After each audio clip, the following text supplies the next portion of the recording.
Bismillahirrahmanirrahim. Assalamualaikum warahmatullahi wabarakatuh. Selamat pagi anak-anak. Anak-anak siswa kelas 7 SMP Negeri 13 Pekalongan, saya sampaikan selamat datang, selamat kalian menjadi warga SMP Negeri 13 Pekalongan. Selamat untuk kalian semua. Semoga kalian di rumah dalam keadaan sehat. Baik anak-anak, untuk pagi hari ini, sebelum kita lanjut pada materi berikutnya, saya akan memperkenalkan diri. Nama saya, itu mungkin kalian belum pernah melihat orang yang namanya dua huruf. Nah, di sini orangnya, nama saya Bu M, ya, terdiri dari huruf E dan huruf M. Anak-anak di sini biasa memanggil Bu M, ya. Bu M di SMP 13 ini mengampu mata pelajaran bimbingan dan konseling. Senang bertemu dengan kalian.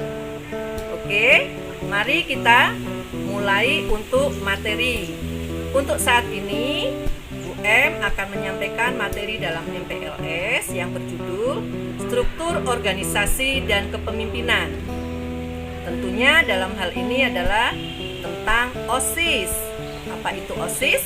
Yaitu organisasi siswa intrasekolah. Oke ya, baik. Sebelum kita lanjut pada materi berikutnya, kalian siapkan dulu buku catatan kalian dan alat tulisnya. Siap ya? Nah, kita santai tapi serius. Mari kita lanjut. Pada kesempatan siang hari ini berdiskusi tentang struktur organisasi dan kepemimpinan, ya. Yang jelas yang ada di SMP Negeri 13 Pekalongan ini. Anak-anak, kalau kita bicara tentang organisasi siswa, yaitu sama saja kita bicara tentang OSIS, ya. OSIS itu singkatan dari organisasi siswa intrasekolah, ya. Kita bahas satu persatu dari pengertian organisasi. Organisasi adalah kelompok kerjasama antar siswa untuk mencapai tujuan bersama. Itu organisasi, ya. Jadi kelompok kerjasama antar siswa yang memiliki tujuannya sama, ya. Kemudian pengertian dari siswa. Siswa adalah peserta didik dari satuan pendidikan, ya. Jadi kalian inilah yang disebut sebagai siswa. Siswa mana? Siswa SMP 13. Oke, sekarang pengertian intra. Intra artinya adalah berada di dalam dan di antara. Sehingga OSIS berarti suatu organisasi siswa yang ada di dalam dan di lingkungan sekolah, ya. Kemudian yang terakhir adalah pengertian sekolah. Sekolah adalah satuan pendidikan tempat belajar mengajar berlangsung, ya. Tempat belajarnya siswa dan tempat mengajarnya guru, itulah sekolah. Oke anak-anak, sekarang kita lanjut.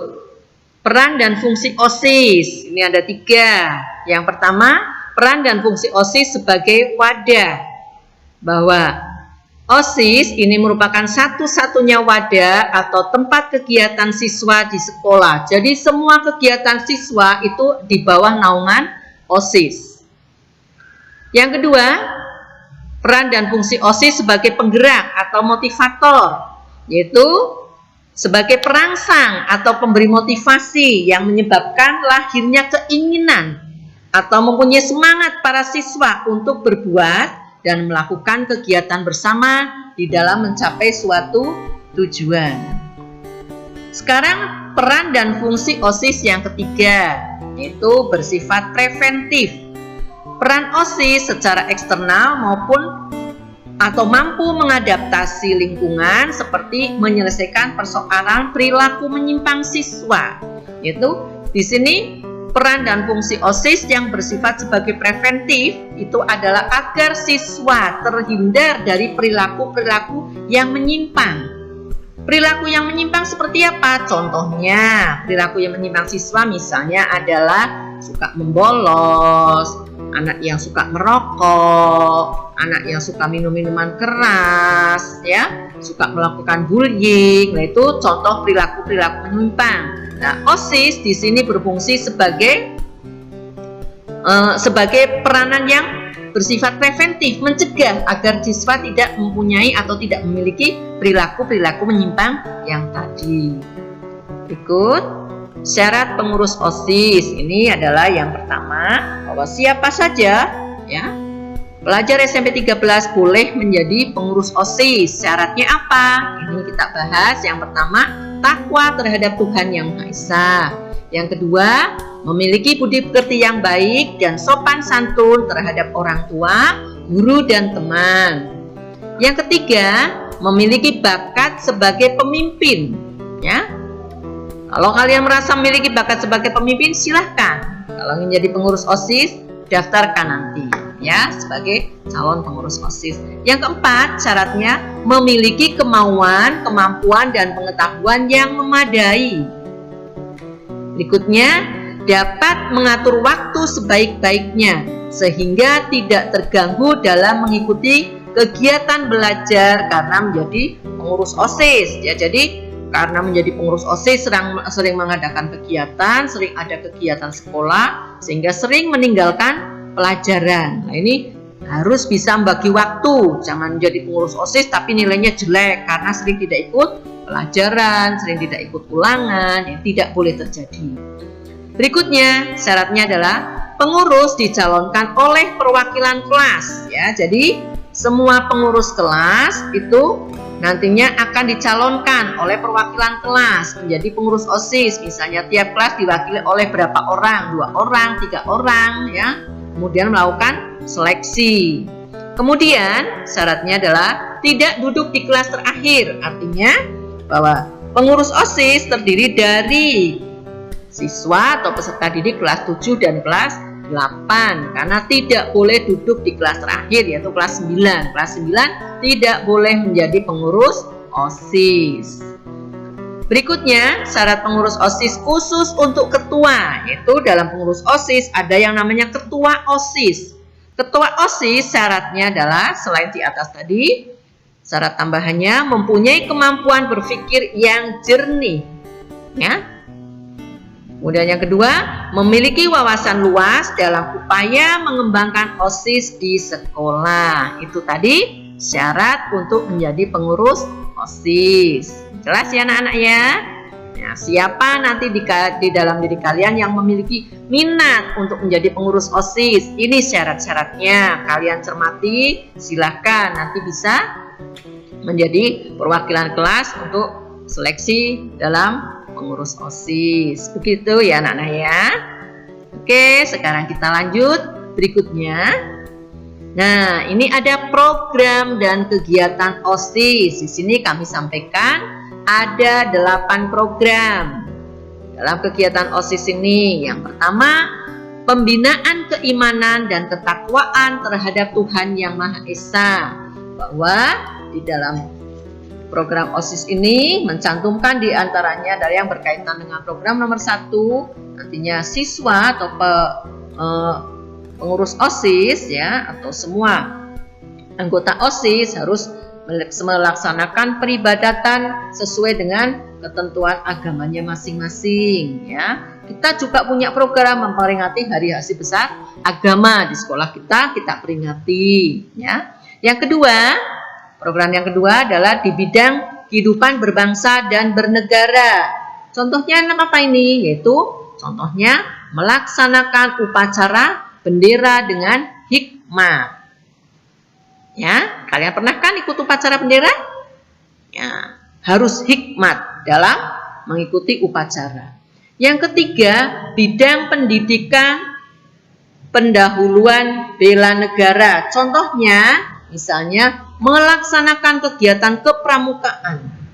Ya, jadi kepramukaan itu wajib bagi siswa kelas 7, kelas 8 maupun kelas 9. Artinya wajib dalam kurikulum 2013, yaitu kepramukaan wajib. Kalian senang atau tidak senang pramuka, harus ikut kegiatan kepramukaan.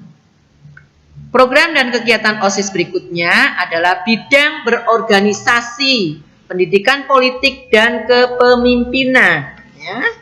Contohnya ini adalah membentuk klub sains, seni dan olahraga misalnya, melaksanakan pelatihan kepemimpinan siswa atau LDK, ini ada ya program OSIS kita. Kemudian bidang keterampilan dan kewirausahaan. Contohnya meningkatkan kreativitas dan keterampilan dalam menciptakan suatu barang menjadi lebih berguna. Ya, di sini anak-anaknya ya dilatih memanfaatkan barang ya dari pelajaran prakarya, memanfaatkan barang yang sudah terpakai menjadi barang yang bisa digunakan ya. Berikutnya adalah bidang kesegaran jasmani dan daya kreasi siswa ya. Ini misalnya adalah melaksanakan perilaku pola hidup bersih dan sehat. Di sekolah misalnya membuang sampah pada tempatnya, melaksanakan piket kelas ya. Program dan kegiatan OSIS terakhir adalah bidang persepsi, apresiasi dan kreasi seni ya. Misalnya mengadakan pameran karya inovatif dan hasil penelitian ya.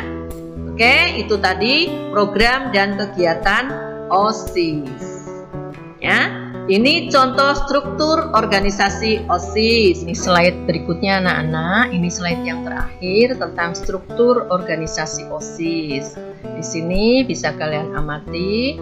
Yang paling atas itu ada kepala sekolah, beliau sebagai penanggung jawab. Terus ada wakil kesiswaan, ada pembina OSIS, pembina keuangan, ada ketua OSIS dan seterusnya. Lah paling bawah sendiri itu adalah tadi seksi bidang yang sudah Bu Em sampaikan di depan. Ya, itu tadi anak-anak materi kita hari ini. Mestinya kalian tadi juga memperhatikan dengan baik. Bu Em percaya itu karena kalian adalah anak-anak yang hebat. Tetap selalu semangat dan tetap sehat. Sampai jumpa pada pertemuan yang akan datang. Terima kasih atas atensi kalian semua.